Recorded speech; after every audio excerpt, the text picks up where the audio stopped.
আমরা এতক্ষণ ছিলাম সংযুক্ত আরব আমিরাতের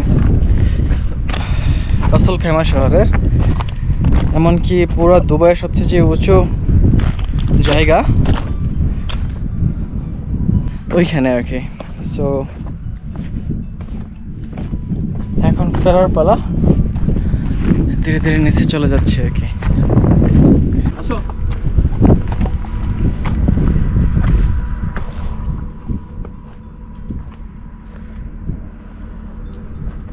একটা ফুল গাছ, বিষাক্ত হতে পারে, কি সুন্দর ফুলে পাথরের মধ্যে দিচ্ছে, পানি নাই, কিচ্ছু নাই, জীবন্ত গাছ, কত সুন্দর ফুল।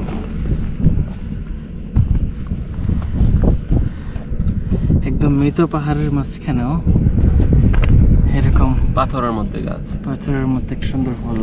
এই যে দেখেন, এই যে দেখেন মধু সংগ্রহ করতেছে।